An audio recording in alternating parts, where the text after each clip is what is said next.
G'day thrill seekers, Harry again, and I'm still working away on this Chev. I'm doing a whole bunch of research to work out exactly what bits and pieces I need, want and desire, so I end up with a reliable truck that puts out good power. But in the meantime, she still needs a hell of a lot of work. So today I'm going to be removing the front of the truck. We're going to pull out the inner guards and the fenders, and then we're going to start working away on getting all the wiring out. I will need to rebuild the front end, all the steering and all that, because it's as sloppy as all hell. So yeah, I'm just going to get stuck into it and work my way through it, because I have no idea how any of this stuff really comes apart. One of the big issues is the electricals. Every wire has been spliced and diced. You can see here we've got a bit of trailer wire in there that I can only assume was put in to extend this part of the loom, because it was swapped from this side of the firewall to that side. There's just so much that needs to be done before I even worry about getting the engine back into this thing. So yeah, come and join me for the ride and let's see how we go today.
Oakley dokley, as you can see, we've got the whole front of the truck off, and I had to pull the brake master cylinder off because there was all this bracketry there, and we had wires going in and through and down, and the connectors on them were too big to fit through. So now we're going to start working on removing all the wiring loom from here. There's part of it that runs all the way down to the back of the truck, so I'll have to get underneath there. As I say, it's gonna end up looking like the octopus from the Chernobyl aquarium, and I want to work my way through to really neaten it all up and put things where they should be, in terms of just making it easy and more serviceable as time goes on into the future, because I do plan on owning this thing for a fair while, and even if I do get rid of it, at least the next owner won't have the electrical dramas that I've encountered in the short time that I had driving it. So yeah, we'll just start going through. There's a couple of really big plugs. There's one down here that, you know, if I hadn't removed this guard or this fender from this side, I wouldn't have seen that there's actually a bolt here that holds this in, and I could have ended up snapping and breaking it. So it's a really good thing that I've pulled that off. I've got a couple of wires going through the firewall here, so I'm probably going to have to get up under the dash for that. I've labelled as much as I can Which I still got to put a label on that. That's for the ECU. And yeah, it's all about trying to keep it as much as I can intact before I actually start cutting into this and trying to work out what all this mess is for and where it should have gone. I mean, I know, like, for example, these are the wires that go to the glow plugs. Well, you know, there really shouldn't be that much of a mess, so we'll probably just put a single connector on there. We're going to have a look at why some of this is so long when most of this stuff here only has to get to about this point. There's a whole bunch of questions that I will need to answer as I go along, and you know, hopefully we'll end up with some answers.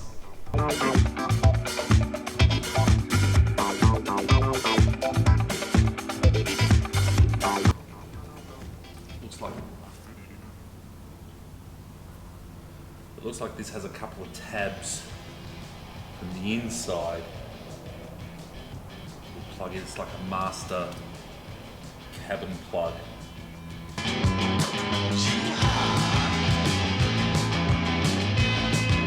Obviously all this insulation that's just decayed over the years is going to have to be replaced with something.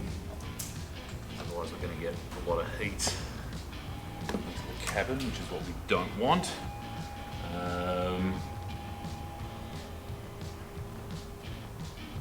Let's go see what we can find under the dash. Let's fuse something. This is going through there with no grommet on it. That's fantastic.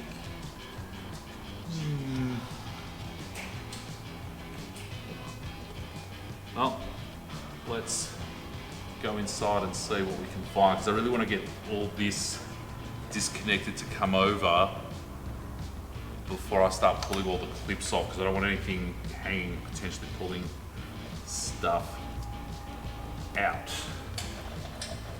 All right, let's see what we find. So here's some great news. That big connector going into the firewall that I was talking about just before, it ain't a connector. I've been under the dash, mucking around with it. It's got to be about 3/4 of an hour.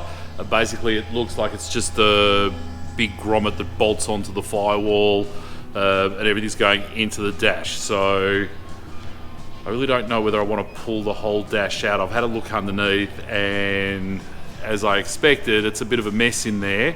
And really the biggest issue is we've got a couple of wires going through the firewall separate from that main loom, one of which I've just pulled out. This little bugger here ran up through the firewall under the dash and was connected to nothing. So I don't know whether we need to actually put that back. I think I've got a hell of a lot of exploratory work to do, and yeah, being a right-hand drive vehicle, I can't just order up a wiring loom from someone and replace the whole lot.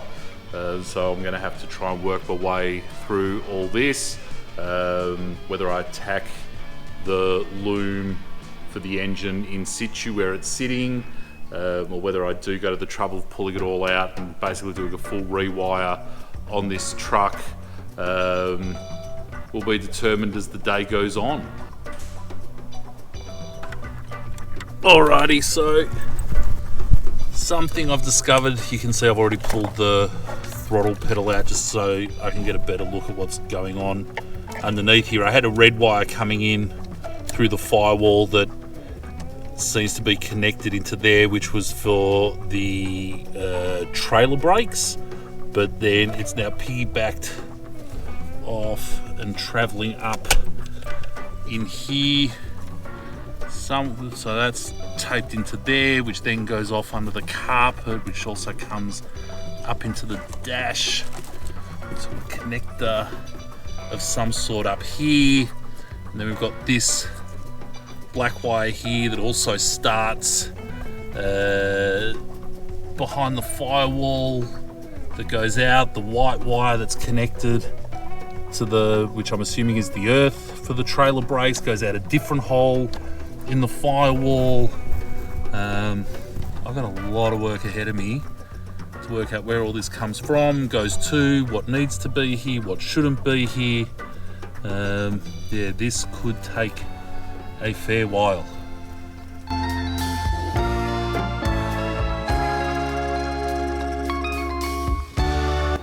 People my size don't make for good contortionists.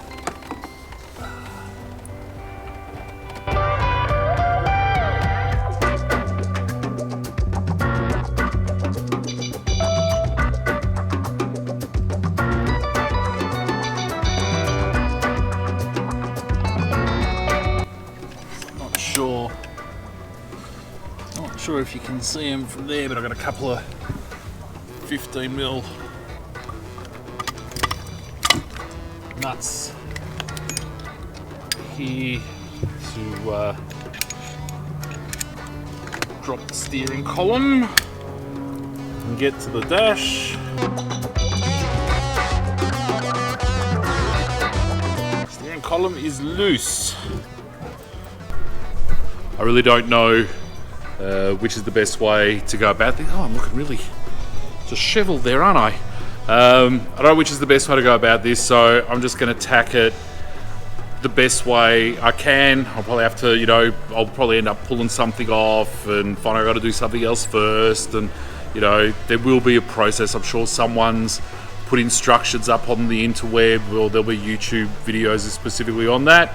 But I don't have time to sit around and watch somebody else do the work. I just got to get this done.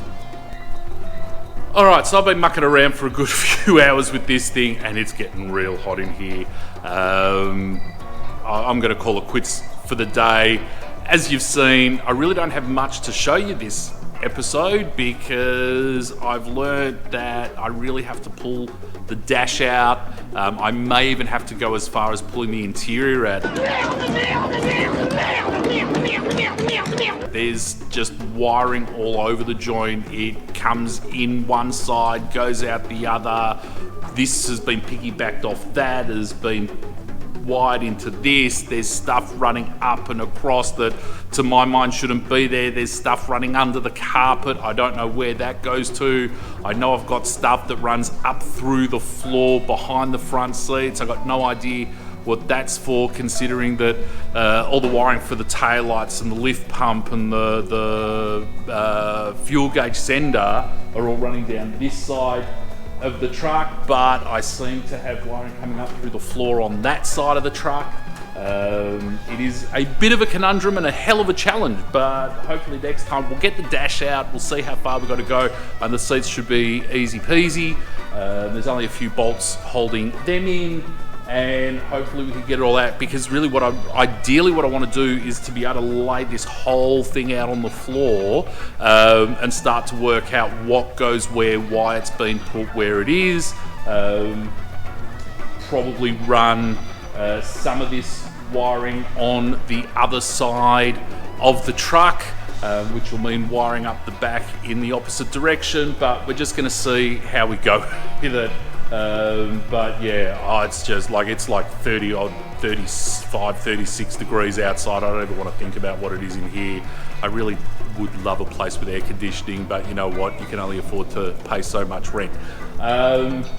So yeah, thanks for watching again. I really do appreciate it. It really gives me a buzz when I see the subscriber numbers slowly growing. I can't believe that I've got as many as I have, but would always like to have more. So if you haven't as yet, hit the button, become part of the stupidity that does happen in my shed, and we'll see you next time.